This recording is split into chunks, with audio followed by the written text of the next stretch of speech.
ఉన్న బంగారాన్ని విడిపించి ఆ రోజు ఆన్లైన్ రేటుకే మేము కొంటాం. Sharma gold company.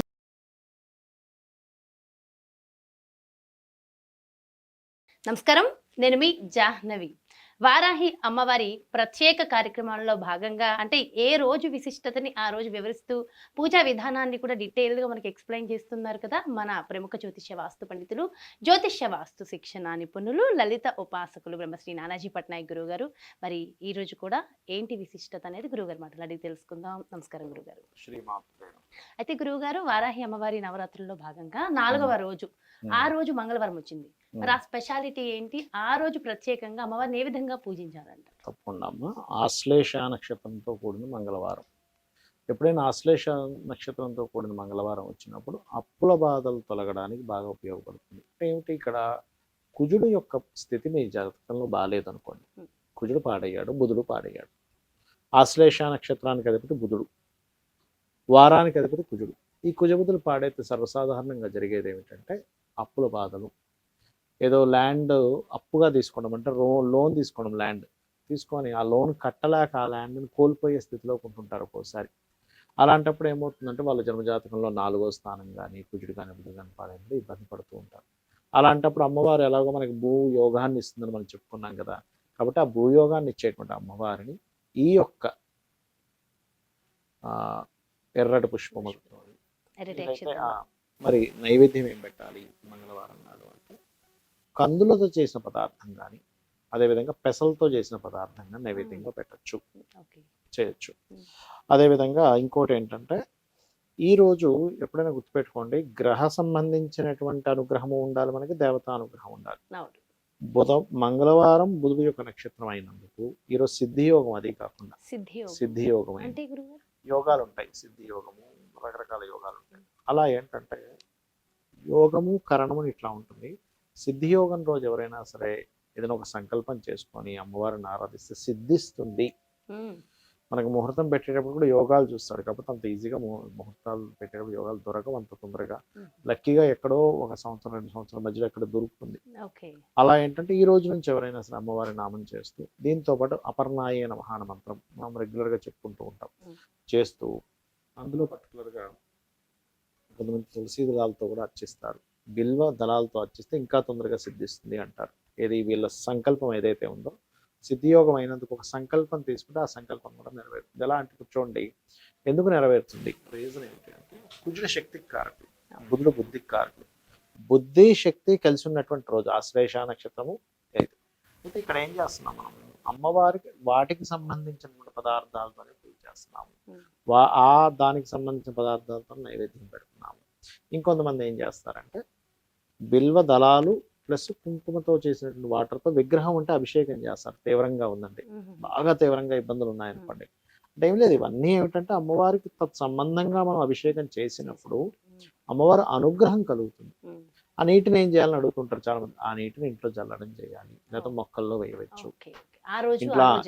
ఇంట్లో అభిషేకం చేసిన వాటర్ ఏదైతే ఉంటుందో పసుపు గంధంతో చేస్తారు, పసుపుతో చేస్తారు, కుంకుమతో చేస్తారు. ఇంట్లో జల్లితే ఏమవుతుందంటే ముఖ్యంగా మంగళవారం నాడు ఎప్పుడైనా మనం అమ్మవారిని చేసినప్పుడు ధూపం ఎక్కువగా ఇవ్వాలి. అమ్మవారికి ధూపం ఇస్తూ ఇంట్లో అభిషేక జలాలు ఇంట్లో జల్లితే కూడా మనకి చూడండి ఒక్కోసారి ఇంట్లో ప్రేతలు అంటారు, ఆ ప్రేత బాధ అనేటువంటిది తగ్గుతుంది. ఆ రకంగా చేసుకుంటూ పూజ అనేటువంటి చేసుకోవాలి. సో అలాగే పూజా విధి విధానం కూడా షూర్. ఈ పూజా విధి విధానంలో ముఖ్యంగా నేను మీకు అందరికీ చెప్పేది ఒకటే, ఎవరైతే మంత్రం చదవడం రాదు, ఇంగ్లీష్ మీడియం చదువుకున్న వాళ్ళు ఉంటారు, సరిగ్గా పలకడం రాని వాళ్ళు ఉంటారు, వాళ్ళకి పలకడం తప్పిపోతుందేమో భయం ఉంటుంది. అలాంటివి ఏమి భయాలు లేకుండా మనసును పెట్టి చేసే పూజ. అయితే ఒకసారి మరి పూజా విధి విధానం కూడా తప్పకుండా. ఇక్కడ ఏంటంటే మనకి ఏ మంత్రము తంత్రము చేయడం రాదు అనుకున్నప్పుడు కూడా సింపుల్ గా చేసే విధానం చెప్తాను. మొట్టమొదటిగా ఒక చిన్న పసుపు గణపతిని చేసుకొని కూడా చేయొచ్చు. ఒక చిన్న ముద్దలాగా, అంటే అది గణపతి అని మనం ఫీల్ అయితే చాలు. గణపతి షేపు, ముఖం రాలేదు, దానికి చెవులు ముక్కు అన్ని ఉండాలని రూల్ ఏమి లేదు. ఇది మొట్టమొదటిగా మీరు అర్థం చేసుకోండి. గణపతి పూజ చేయాలి ఇప్పుడు కూడా. ఇప్పుడు సహజంగా అయితే శుక్లాంబరధరం విష్ణు అనేటువంటి చదువుతాం, లేదా గణానాం త్వా గణపతి కుంభమామసే అని చదువుతాం. మీకు గణపతి మంత్రం కూడా రాదు, ఓం మహాగణాధిపతయ నమః అనుకుంటూ ఒక 11 సార్లు ఇక్కడ ఏం సరిపోతుంది. ఓం మహాగణాధిపతయ నమః, ఓం మహాగణాధిపతయ నమః, ఓం మహాగణాధిపతయ నమః. మనసుని పెట్టి మనసుతో చేయాలి. సో గణపతి పూజ అయిపోయింది. ఇప్పుడు దాని తర్వాత దీపపు కుందికి దీపం వెలిగించి దీపానికి కుంకుమ అద్దండి, దీపం వెలిగించండి. మీరు ఎప్పుడు కూడా గణపతి పూజ తర్వాత దీపారాధన, దీపానికి ఒక్కసారి నమస్కారం చేసుకొని అక్షింతలు కుంకుమ అంటించడం, కుంకుమ పెట్టండి దీపానికి. కుంకుమ పెట్టి నమస్కరించుకోవాలి. దీపం కూడా సాక్షాత్ స్వామివారి అమ్మవారి స్వరూపమే అని చెప్పి భావిస్తూ పెట్టాలి. అంటే మీకు ఆ భావన కలగాలి. ముఖ్యంగా ఎప్పుడు కూడా పూజ చేసేటప్పుడు భావన చాలా ముఖ్యము, గుర్తుపెట్టుకోండి. ఆచమనం చేయాలి. ఓం కేశవాయ స్వాహ, నారాయణాయ స్వాహ, మాధవాయ స్వాహ అంటాము. కేశవనామాలు మొత్తం వచ్చు. ఓం గోవిందాయ నమః, విష్ణవే నమః, మధుసూదనాయ నమః అని. అన్నీ వస్తే అన్నీ చేయొచ్చు, లేవంటే అన్నీ రావు అనుకుంటే నారాయణ నారాయణ అనుకున్నా సరిపోతుంది. కొన్ని అక్షింతలు తీసుకోండి, వాసన చూసి ఎడమ చేతి నుంచి పక్కకు పడేసేయండి. అలాగే వాసన చూసి అక్షింతలు వేసిన తర్వాత ప్రాణాయామం చేయాలి.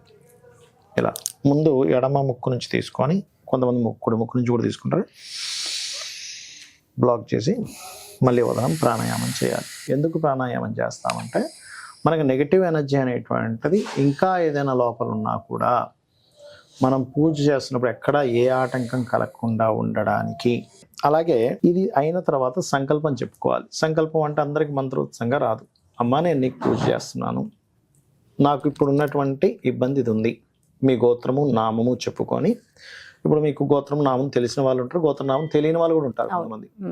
గోత్రం తెలుసు, నామం తెలుసు, నక్షత్రం తెలుసు అనుకోండి. అవి చెప్పుకొని అమ్మ నేను నీకు భక్తి శ్రద్ధలతో నేను నీకు ఈ 9 రోజులు పూజ చేస్తాను, నా మనసు పెట్టి నా శక్తి కొలది నీకు పూజ చేస్తాను, నాకు పలానా సమస్యలు ఉన్నాయి, అప్పులుంటే అప్పులు బాధలు, అనారోగ్యం ఉంటే అనారోగ్యం, ఏముందో చెప్పుకోండి అమ్మవారికి. చెప్పుకొని అక్షింతలు అక్కడ వేయండి. దీని తర్వాత గంటానాథం తీసుకోండి. గంటను వాయిస్ కూడా మంత్రం ఉంటుంది. కాకపోతే ఇక్కడ మనకి ఏంటంటే అంతా కూడా మనకి మంత్రం రాని వాళ్ళ కోసం ప్రత్యేకంగా చేసే విధానం చూపిస్తున్నాం. అందుకని ఏంటి, వారాహిదేవి నమః అనుకుంటూ గంట వాయించవచ్చు, తప్పులేదు. ఒకవేళ ఎవరికైనా కలశంతో చేసుకోవాలని ఉంది, వాళ్ళ కలశం పెట్టుకోవచ్చు. వాళ్ళకి ఆనవాయితీ ఉంటేనే కలశం పెట్టుకోవాలి. 9 రోజులకి ఆ కలశం అట్లాగే పెట్టుకోవచ్చు.